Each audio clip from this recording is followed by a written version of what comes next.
Olá, amigos. Eu sou o Solomar Rockenbach e apresento o programa Uma Janela para a Cidade. Um programa de cidadania, direito do consumidor e informação a você, que é a razão principal de nosso existir. Hoje o nosso entrevistado é Luiz Fernando Fávaro Busnardo, que é o chefe das relações de trabalho do Ministério do Trabalho aqui em nossa capital. Vamos conversar um pouco sobre o seu trabalho e, em especial, aquilo que é feito por esse Ministério na defesa do interesse de você, trabalhador. Aguardem na sequência.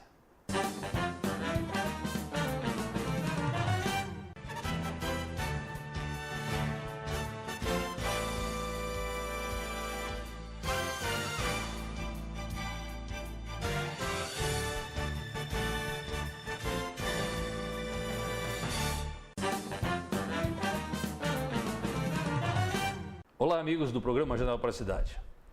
Hoje o nosso entrevistado é Luiz Fernando Fávaro Busnardo, que é membro do Ministério do Trabalho aqui em nossa cidade e também chefe das seções de relações de trabalho. Seja bem-vindo ao nosso programa e é com alegria que recebemos aqui, uma vez que já conhecemos seu trabalho e suas apresentações em diversos locais de nosso estado, sempre na defesa do interesse do trabalhador.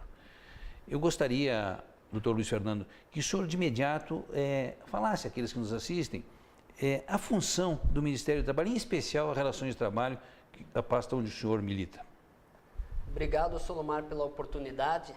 É importante estar aqui, após 20 anos já na carreira de auditor fiscal do trabalho, poder demonstrar para o público a importância do nosso trabalho, o alcance das nossas ações, dizendo que o Ministério do Trabalho, hoje Trabalho e Previdência Social, ele tem esse enfoque social muito forte, intervindo nas relações de trabalho, buscando solucionar o que for possível e aquilo que não for possível adequar ao que a lei prevê, inclusive com a imposição de penalidades aos descumpridores da legislação trabalhista.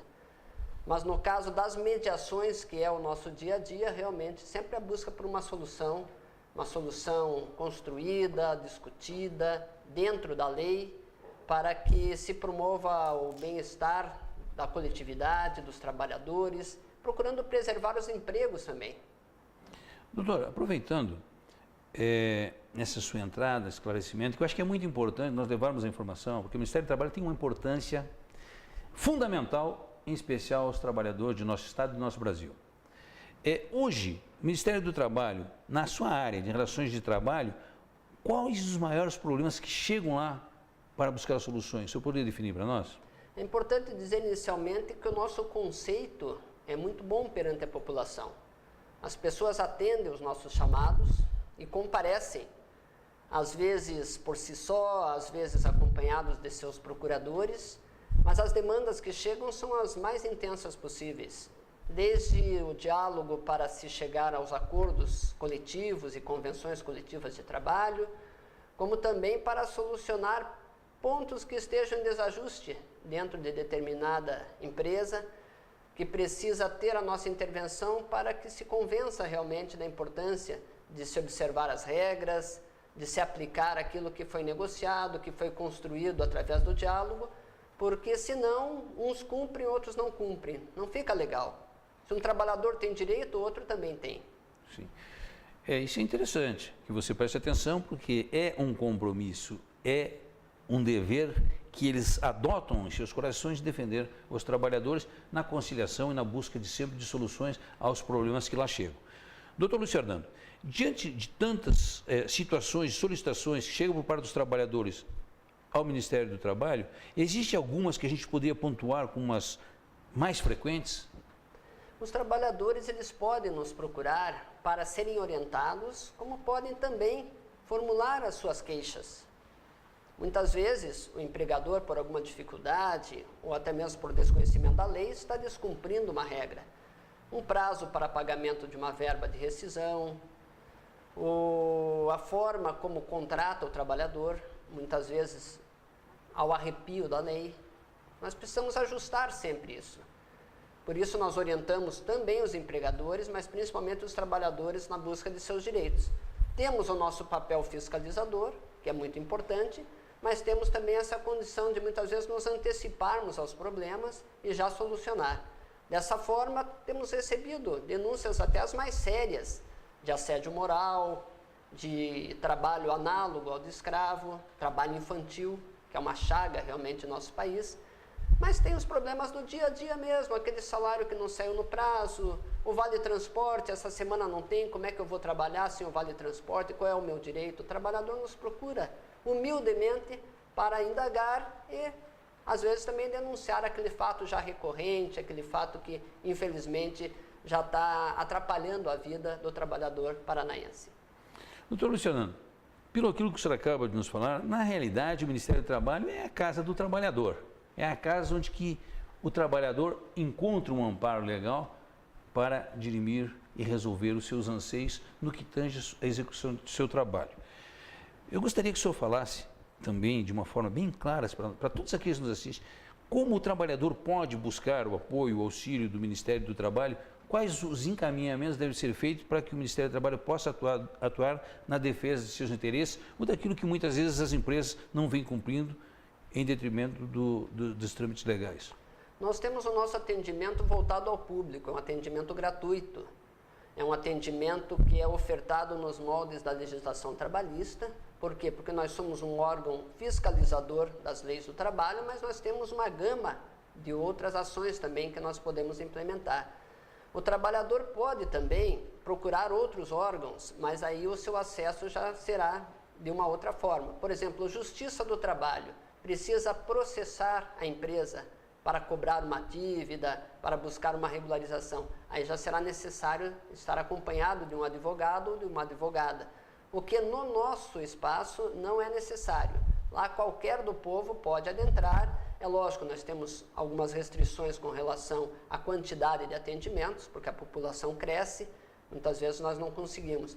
Mas o trabalhador pode nos procurar, não vai ter que desembolsar nada e vai ter acesso a toda essa política pública do governo de forma a proteger os seus direitos e de buscar soluções. Mas existem também outros meios. Os sindicatos que são organizados em sindicatos também procuram seus sindicatos para se orientar, para buscar às vezes até um assessoramento jurídico.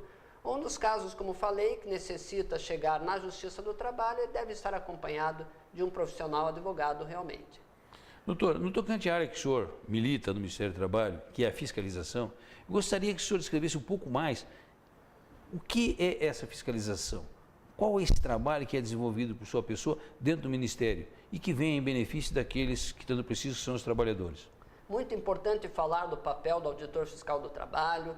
É uma categoria que está aí sob sol, sob chuva, de dia, de noite, visitando os locais de trabalho, seja na área urbana ou na área rural, muitas vezes se deparando com situações muito graves, como já citei aqui, e ele promove o encaixe da legislação dentro da situação concreta por ele encontrada. Então tem a lavratura dos autos de infração, tem a expedição das notificações, tem inclusive o poder de embargar ou interditar locais que estejam colocando em risco a vida ou a integridade física dos trabalhadores. Enfim, é um profissional do governo federal que está diuturnamente buscando nos locais de trabalho a adequação às normas e à segurança do trabalhador brasileiro. Doutor, mais um assunto que seria importante a gente ressaltar e esclarecer, porque às vezes a gente fica surpreso com o que ocorre aqui, no nosso chão, no nosso Paraná. Existe ainda trabalho escravo aqui em nosso estado, doutor? Não é aquele trabalho escravo que se encontra na história, né? Que o escravo realmente ele ficava totalmente à mercê de uma situação, mas são condições análogas à do escravo. E muitas situações se direcionam para isso. Por exemplo, o trabalhador que é retirado do seu local para trabalhar distante, para trabalhar numa frente de trabalho, ele fica desprovido de meios para retornar, consequentemente ele fica vulnerável e submisso às ordens de quem o contratou. Não poder se livrar de dívidas de consumo necessário para a sua subsistência. Ele precisa, para poder trabalhar, comprar algum equipamento ou até mesmo alugar alguma habitação e ele fica vinculado a essa dívida e não é liberado para retornar. Esse é o lado do trabalho escravo que mais impressiona realmente. Jornadas de trabalho exaustivas, trabalho forçado, são coisas que infelizmente ainda ocorrem, não só no meio rural como no meio urbano também. Já se encontrou com frequência até, não estou falando aqui da nossa cidade, mas pelo Brasil, em áreas urbanas, facções, locais onde os trabalhadores ficavam simplesmente fechados, se sujeitando a jornadas exaustivas de trabalho por mísera retribuição. São condições que somadas caracterizam realmente o que a gente chama de trabalho análogo de escravo. Não é só um ilícito trabalhista, mas é um ilícito penal, inclusive, que pode levar à condenação dos responsáveis na esfera criminal. Doutor, é um assunto que a gente costuma geralmente apreciar na mídia televisiva, a mídia falada, é que os estrangeiros que são utilizados muito, colocados em quartos fechados, trabalham 12 horas, 15 horas por dia. Isso aqui no Paraná também acontece, doutor? Temos casos, sim, relatados e temos até constatações. É lógico que não tanto quanto em outras regiões do país, mas o trabalhador estrangeiro, ele é muito vulnerável. Lembre-se que eu falei que o primeiro fator é ele estar distante da sua raiz. Ele já se torna vulnerável nessa situação, porque ele não tem para onde correr num primeiro momento. É diferente de uma pessoa que, assumindo um contrato de trabalho, se sente, digamos, explorado, mas ele pode romper esse contrato, pedir demissão ou ir à Justiça do Trabalho. Não, nós estamos falando daqueles trabalhadores que realmente ficam presos nos locais, ficam sem a menor condição de se defender. Esse é, infelizmente, o lado da escravidão moderna em nosso país. O que é lamentável que ocorra ainda no país que a gente sonha ser um dia primeiro mundo. Mas enquanto existir distorções dessa natureza, isso aí é uma trava para esse desenvolvimento que vem a ocorrer conforme a gente sonha. Porque nós temos tudo, doutor, eu costumo falar, nós temos tudo para viver num país de primeiro mundo, que aqui a gente tem terra, tem água, tem gente, e infelizmente existem distorções que está aí o Ministério do Trabalho atento a esse assunto e tentando resguardar a você, cidadão.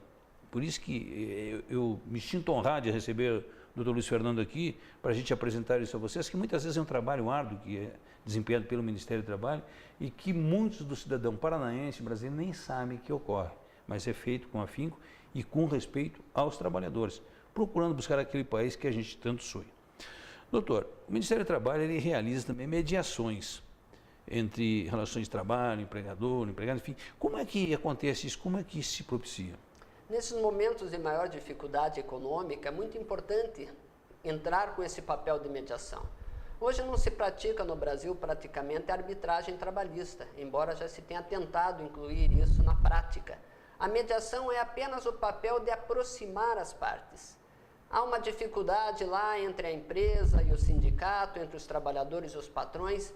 Entra um terceiro, um profissional de caráter público, também é um serviço totalmente gratuito, oferecido à população, e esse mediador busca, com a sua compreensão dos fatos, com a sua sensibilidade, com a sua experiência profissional, aproximar as partes, criar um ambiente favorável a que voltem a dialogar, que voltem a conversar, e aos poucos constrói acordos. E com o passar do tempo, melhorando esse relacionamento, essas partes já se sentem à vontade para buscar por si só a construção e o encontro dos seus interesses. Então, o papel da mediação é nesse sentido, de destravar relações que estejam desgastadas, ou até mesmo uma parte não respeita a outra, não quer conversar frente a frente, mas na presença de um terceiro, de um interventor mediador, certamente vai se conseguir obter novamente essa conversa, essa negociação que é tão necessária para se achar soluções aos problemas que existem por aí. Isso é importante que você fique prestando atenção no que o doutor acaba de falar, porque melhora inclusive a qualidade de vida dos trabalhadores e do próprio empresário, que acaba com essa pendência que muitas vezes o trabalhador, no seu ato de labor, estando insatisfeito, ele não produz o suficiente que o patrão queria. Então, a partir do momento que existe consciência do entendimento, onde que as partes trabalham motivadas, todos ganham. E o Ministério do Trabalho está aí contribuindo também com mais esse trabalho voltado aos trabalhadores. Então, pois não. É lógico, Solomar, e aqui é importante destacar que a legislação permite que muito se faça através da negociação. Participação nos resultados, aumento de produtividade, não ficar atrelado apenas ao salário, ter um estímulo para o trabalhador também produzir mais, desempenhar mais satisfatoriamente, ter benefícios que o tornam mais empolgado dentro do local de trabalho. Isso não está na lei trabalhista, não. Isso é construído no dia a dia, nas relações de trabalho. E aí a importância também do mediador para facilitar essa aproximação das partes. Que com certeza todos ganham e tornando uma qualidade de vida melhor, que é o que a gente sonha e espera que aconteça a todos os cidadãos paranaenses e brasileiros. Doutor, no tocante à atuação, como o Ministério do Trabalho pode atuar na proteção daquelas classes menos favorecidas, ou como, por exemplo, o trabalho infantil? Como é que é feito esse trabalho, doutor? Isso são as nossas prioridades, digamos assim, né? O trabalho infantil, ele é vedado, realmente. Até 14 anos, nenhum brasileiro pode submeter-se a um contrato de trabalho. A partir de 14 anos e até os 16, ainda pode como aprendiz. O que é o aprendiz? Não é aquele, vou contratar para ensinar aqui na minha empresa. Não, o aprendiz ele tem que estar matriculado num curso de aprendizagem. E essa instituição que ministra o curso de aprendizagem tem que estar certificada pelos órgãos competentes, dentre os quais o Ministério do Trabalho também. Aí pode iniciar o trabalho. Mas assumir realmente um contrato de trabalho que não seja aprendizagem somente a partir dos 16 anos. E nós vemos muitos jovens já querendo ingressar no mercado de trabalho antes disso, mas não pode. A prioridade é a formação, a prioridade é a educação. A partir dos 16 anos, sim, embora um trabalho ainda com restrições. Não pode ser em horário noturno, não pode ser em trabalho insalubre ou perigoso, ou que o exponha aos problemas do dia a dia, né? Aos agentes físicos, químicos, ou mesmo que atente contra a sua moralidade, como algumas situações de trabalho existem por aí. Então, para ser realmente um trabalhador, tem que ter no mínimo 16 anos e ainda assim até os 18 com algumas restrições. Mas nós queremos sim um jovem qualificado que possa desde o início da sua vida profissional ter qualificação, porque aí vai ser sim uma pessoa produtiva, uma pessoa estimulada e que vai conseguir o seu lugar ao sol dentro do mercado de trabalho. E doutor, no tocante ainda a esse assunto, trabalho infantil, aqui no nosso estado acontece com frequência? O Ministério Público tem acompanhado situações que venham ocorrendo esses fatos? Solomar, ainda ocorrem algumas situações muito pontuais de se empregar um adolescente, uma criança para o trabalho. Mas é raro. O que acontece realmente é nas entrelinhas. Muitas vezes dentro das residências, a criança já tendo que se submeter ao trabalho, acompanhando seus pais. Isso infelizmente ocorre nas classes menos favorecidas, tendo que acompanhar os seus pais nos locais de trabalho ou nas ruas. Quer dizer, não está exatamente ali cumprindo ordens, mas já está se envolvendo com o trabalho. Está sendo privado de sua infância, de sua liberdade, está sendo privado principalmente de sua formação, porque está ausentando-se da escola, está perdendo uma oportunidade que depois na vida é muito difícil de resgatar, que é uma formação compatível de acordo com a situação etária. O que é importante, na verdade, você manter um jovem preparado para quando entrar no mercado de trabalho, entrar fazendo um trabalho com qualidade. Automaticamente seu trabalho será melhor valorizado, propiciando melhor qualidade de vida. É uma cascata de progresso a esse jovem, que deve ser respeitado. Doutor, hoje a situação brasileira atravessa uma crise estrutural, financeira, desmandos, enfim, e que sente-se na pele dos trabalhadores. A gente pode observar as entidades sindicais todos os dias com 5, 10 homologações que as empresas despediram dos trabalhadores. Isso tem aumentado o trabalho para vocês lá no Ministério do Trabalho, não? Tem aumentado sim, nós temos preocupação com relação a isso, mas como eu falei, temos que encontrar soluções. Não vamos tolerar simplesmente abusos por parte daqueles que por algum motivo estejam impossibilitados de cumprir com as suas obrigações, e nesse caso eu falo dos empresários, mas também vejo que não é o momento das entidades sindicais, dos representantes dos trabalhadores, irem com muita força em busca de novas conquistas. É um momento de reflexão realmente. Todos precisamos manter nossa atenção, trabalharmos para que, enfim, possamos sair dessa crise. Mas é um momento difícil, infelizmente há desemprego, mas há também essa vontade muito grande de superar essa dificuldade e juntos, governo, trabalhadores, empresários, acharmos a saída para voltarmos a crescer. Com certeza é o que a gente espera. A gente quer ver um Brasil feliz, a gente quer ver o trabalhador feliz. chega em casa, sua família tem o seu emprego, tem o seu salário, levar aquilo que mantém seus familiares. Porque uma das coisas mais tristes que existe é o trabalhador ficar totalmente desamparado sem um emprego, porque as contas continuam vindo. Então é importante isso que o doutor acabou de falar, que essa integração, que avance, que o Brasil saia dessa o mais rápido possível. No entanto, a realidade está aí apresentada, o que aumenta a demanda do trabalho do Ministério do Trabalho. Eu gostaria de saber, doutor, hoje o Ministério do Trabalho tem uma estrutura para atender tudo isso? Estão preparados ou está carente de funcionários nessa área de atendimento ao trabalhador? É evidente que gostaríamos de ser bem mais do que somos, mas os que lá estão admitem que são realmente capazes e atendemos a população. Temos hoje formas até de facilitar o acesso do trabalhador através de atendimentos agendados. A pessoa não precisa mais enfrentar filas, ficar na chuva esperando a sua vez de ser atendido, pode buscar agendar esse atendimento através da internet. Mas é lógico, a demanda é grande, é um momento em que nós somos um abrigo para quem está eventualmente sem o trabalho ou está com o seu direito desrespeitado, e muitas vezes o próprio empresário nos procurando achar uma solução para superar essa dificuldade e não chegar no momento pior, que é de ter que encerrar suas atividades, aí sim desempregando vários chefes de família.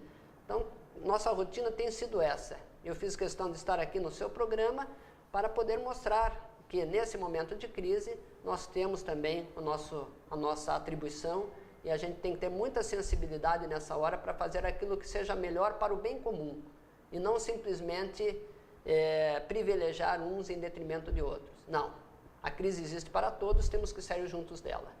Eu, inclusive, doutor, eu quero aproveitar, parabenizar o doutor e outros que lá trabalham no Ministério do Trabalho por essa atitude democrática de não ter aquelas filas quilométricas para ser atendido.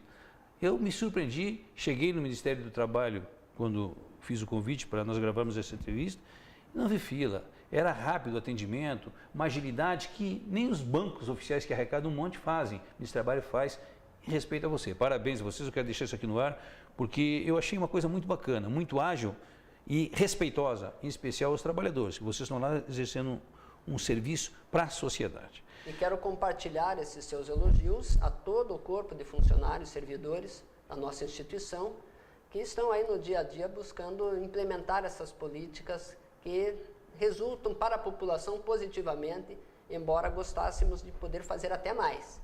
Mas vamos passo a passo em busca de um momento melhor, Solomar. O que eu somo com o seu estendimento aos demais, porque realmente são pessoas que elaboram com fervor e devoção a você. Quem é aquele que precisa utilizar os trabalhos do Ministério do Trabalho no sentido de resgatar direitos ou preservar direitos seus? Doutor, o Ministério do Trabalho também ele é árbitro em dissídios coletivos, negociações. E ele tem a prerrogativa de fiscalizar se a greve é ilegal ou se a greve é legal, e também o Ministério tem essa função ou não? É muito importante separar as competências. É lógico, todos podemos agir, mas cada um dentro daquilo que a lei outorga para fazer. Sim. Nessa seara aí da discussão dos acordos, convenções coletivas, nós fazemos o papel de mediador e de registrador dos documentos. Uma convenção, um acordo coletivo só tem plena validade se estiver registrado no nosso órgão, através de um sistema chamado sistema mediador. Então nós temos a condição de analisar e validar esses documentos. Uma vez validado o seu cumprimento, aí sim entra a parte dos sindicatos fazerem a sua verificação. A nossa fiscalização também pode, em determinados momentos, interceder para fazer cumprir o que foi acordado, mas quando se chega a um momento de dissenso, uma greve, um descumprimento total, digamos, do que foi criado, aí nós temos as competências já encaminhadas para o Ministério Público Trabalhista e também para a Justiça do Trabalho. A Justiça do Trabalho é que compete instaurar o dissídio coletivo e julgar legalidade ou ilegalidade, abusividade de movimentos de greve. Então não é conosco, mas é lógico, no nosso dia a dia nós estamos sempre ouvindo e tratando desses assuntos também. Isso é interessante que você fique conhecendo como funciona essa engrenagem na defesa dos direitos dos trabalhadores, que existe diretriz para cada órgão atender um determinado caso.